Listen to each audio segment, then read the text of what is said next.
Hey guys, how are you all doing? Good morning from Dhaka, Bangladesh. It's nearly 1 a.m. Next game is up, France and England, I think. If I'm not mistaken, could be wrong. But World Cup fever is still on. A few games to go. We're almost there towards the final. So it has been great. Qatar World Cup has been great. And some of the great teams actually left, which was sad, heartbreaking to see some of my favorite players go. But that's how the world rolls. But today I have a very vintage sort of a special perfume for you, and I wanted to try this fragrance for a very long time. So I'll take my sweet time, not gonna get too excited. I had coffee, I'm a bit jumpy, but I'll still try to say all the stuff I want to say. First of all, you guys know I have a bit different kind of a journey compared to some of the other reviewers. So many reviewers have different patterns. They have all great work. First of all, kudos and respect to all the reviewers, what they do for community. They are the one who keeping the fragrance game alive and much more interesting. But I've been doing this for a long time and I'm in a different path. I don't go for flashy editing. I don't have the time or budget for it. I don't have the skills for it, but I focus on number of reviews. And that's what I do on my channel. I have covered so many perfumes, but I always feel it's never enough. It's a journey, it's not a destination. So I look for vintages for some reason, because when I started off my channel, I saw these great 2014, 13, 15. I saw these great reviewers reviewing a lot of these fragrances from back in the time, which are not hyped now. Okay, and it's a shame, because when you're in the fragrance game, you don't want to just review the latest flanker like Stronger With You or Pakuraban 1 million. You want to, but you also want to look at fragrances which once were released, which were great conceptually, different kind of presentation. They did something out of the way, something out of the ordinary. This is such a fragrance, Kenzo's Air. Okay, I think there's another version, extreme or intense. I do not know if I'll ever find it, but I'm going around the city, paying Uber, taking my car. Suddenly I had this fever for some reason in the workout. I feel like finding some discontinued fragrance, old fragrances, because I want to put different kind of content. You see, I'm sorry I took a bit time. So another thing is, Kenzo is such an underrated house. Kenzo and Isemiaki are two of my very favorite houses. No, not many people talk about them because they are not really sending free bottles. I believe it's a rude truth, but this is true. If they were sending free bottles, I would imagine there will be a lot more reviews. But thanks to Max Forte, Steven, guys like them or Mark, big guy, not big guy like big guy as in like I have a crush or anything, but Mark as in like respect for reviewing some of the great fragrances, and some of the other reviewers, who are OG reviewers, Sometimes I can remember all the names. You guys know who you are. Full respect, full power to you, okay, who reviewed these. So Kenzo Air, very different perfume than everything else in the market right now, conceptually, bottle-wise, name-wise. And this, when you see, you imagine this was perhaps like a Versace Purom kind of a freshie. Absolutely not. This is Maurice Roussel's work, one of the master perfumers. It was released somewhere back in 2000s, I think. Wait, 2003. It's long gone. Discontinued long time back. You cannot find this anymore. It's interesting in ways. I'll show you. But the notes in this were star anise, vetiver, licorice, caraway, bergamot, angelica, cedar, and amber. So you can see sort of like a spicy, kind of like a vetiver, fresh, at the same time a little bit spicy kind of perfume. So doesn't really go with the blue, but definitely has something to do with the sunshine. You can see the bright sun in the blue skies. That's what this is like. If you ever enjoyed Sunshine Man, it's not that smell, but it's in the same family of sunshine. So we'll go. So this used to come in 50 and 90 ml. Very interesting. I'll show you in a way why. This is the box, Kenzo box, and I think the color faded a little bit with the time. This is EDT Intense. Okay, Kenzo Air EDT Intense. So that's the concentration. It's not quite EDP. So all the information. This is 90 ml, made in France, and the colors, as you can see, you can read it, but the color faded a little bit over the years. Okay, so that's the box. The bottle here is interesting. According to my understanding, when I saw Mark's review, he said this bottle always looks like this when you buy a full bottle, and it almost looks like half empty, right? When I bought it, I thought it was like evaporated, but then I realized from his review, these perfumes, they used to give you this much juice, and perhaps it's conceptually they did that, but it's never full. So don't be worried if you find this much. This is about 90 ml, and a 50 ml is going to be much less, I think, something like that. And that's not a bad thing, but it's just, I wish the bottle was full. But the bottle, it looks like ice cube, okay? And man, this is glass and this is plastic. It says Kenzo. I'm sorry, my camera it's too close, I think. Yeah, Kenzo, built-in atomizer here, okay? And the front is glass, I think, or plastic, I'm not sure. It feels glass. And bottom you find 7D01 batch.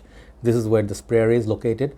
And from the side you can see the juice level. You see it's almost a full bottle. Perhaps it was a little bit higher, but it's never going to be full. Okay, that's interesting. Another thing it reminds me of, in 2000 somethings, like 7 or 8, in Malaysia, used to go to shopping malls, used to find this kind of air fresheners. They look like this, and they used to have a sticker. You have to pull it out, and then the gel, whatever the liquid inside, would give you that air freshener. So it reminds me of very, very cool concept. One of the coolest, most dope looking bottles ever. Okay, so that's the presentation. Now time for the smell. I have it on my hand. Man, this smells different. First of all, performance, it's not crazy. This fragrance, it is intense. I don't know where the intense came from. It's definitely not intense. I get 3.5 hours longevity, and nothing to brag about. Projection is soft. So basically it's a like average performer. Okay, nothing great. Then the bottle, I told you, beautiful bottle. Conceptually nowadays they don't make bottles like it. They take away our magnetic tops as well. Nowadays that save cost. Back in the time, designers were so popular because of how creative they got with their bottles. Every bottle looked different than each other. Like, I'm not bashing anybody, but niche houses like Amouage, they put same bottle, different coloration, different cap. Like Amouage, different bottle, different coloration, but same bottle. So you can see they are niche, but you don't get more than one design. Kenzo, you have one like katana sword, one like elephant, and one like Tokyo City Lights, which I bought recent times. It's called Tokyo, and they have some Kenzo like a thin bamboo like bottles. Man, crazy, like their presentation's crazy. So now how's the smell? As I told you, the notes, the caraway, the angelica, these are all very unique notes. You don't see them every day in everyday perfumes. But what I really pick up most from it, let me spray freshly on my arm. Just a couple of sprays. This one doesn't smell anything like what you have in market today. That's the specialty of it. It's so bohemian. It's so from back in the time, so timeless, kind of like a, poetry, or sitting by lake on the, like, let's say the wooden porch. Is it what is called porch, or like, like the near the river or lake? You see beautiful blue water, and then top of you, the view is blue skies, sunny day, and it's warm day, but it's breezy. It's enjoyable. You're sitting there wearing sunglasses, having some nice juice or tea, or have some flowers around you, having your Hawaiian t-shirt. And if you live in an exotic country like Cuba, I would imagine, or Argentina or Spain or somewhere like that, this would smell so much like it. I remember a fragrance like a movie called Thomas Crown Affair. It was Pierce Brosnan, and I forgot her name, Rene Russo, I think. I forgot her name. She was one of my favorite actresses. If you see that movie, this one reminds me of that movie. Please watch that movie, Thomas Crown Affair. And some of the other James Bond movies which were done before, not now. Like they used to use a little bit older cars, like a bit safari kind of countries. They used to go like where the sand, or they have like nice spots like jungles and stuff going on. This is an exotic kind of smell. So it's weird, when I say Sunshine Man by Amouage, I do have that somewhere. I have a tester version of it.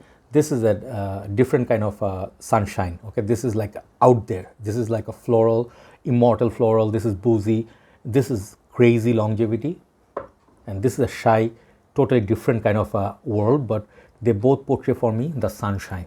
Okay, and it's hard to describe. It gets kind of mild, spicy, a little bit powdery, and green. Okay, when you smell this, the dry down especially is so sexy. This is what's the excellence of this fragrance, and I want to pay tribute to it. Even though it doesn't have the relevance today, perhaps it was one of the most creative fragrances. Some people may feel I do not relate to this. I understand, because the culture nowadays, the technology, the kind of food that you eat, the kind of smells that you have around, clothing, this one doesn't go with that trend anymore. Perhaps 10-20 years time, this trend will come back. So it's a weird thing to say. It's a sunny, breezy day, kind of fresh, kind of spicy. It's weird and it's a standout fragrance. Some people will love it, some people will not understand, some people will say, nah, this is not my kind of juice. There's no literally sweet or citrus play here, which is what makes it interesting. So that's why Kenzo is Kenzo, man. Kenzo Isemiyake, they are the house for, they're like, like Yakuza, they are making perfumes. They made fragrances which made statements. This fragrance right here is a statement, okay? If you ever like Lalic's Encre Noir, piece of art, right? The people talk about cypress and all that. This is a piece of art. If you find it somewhere, keep it, smell it, enjoy it, and experience it. One fine day, perhaps in a breezy day, you understand what I described right here, and you will be able to relate. It's not an aquatic, but it feels aquatic in a way, but from back in the time. So it's a breezy, sunny perfume with a hint of mild spices and the fresh green vetiver and a little bit of powdery vibe. It's nice. It's just nice. You don't find a fragrance like this. They don't make them like this anymore. Okay, that's what I'm gonna say. I will give this, despite all its flaws, I'm gonna give it a 9 out of 10. Why? It's just the creativity of this fragrance, the bottle presentation, such a cool atomizer, and such a unique juice. Have a nice day. Thanks for watching. I'll do one more episode, then we'll upload it. Have a nice day. Good night from Dhaka, Bangladesh. Bye bye.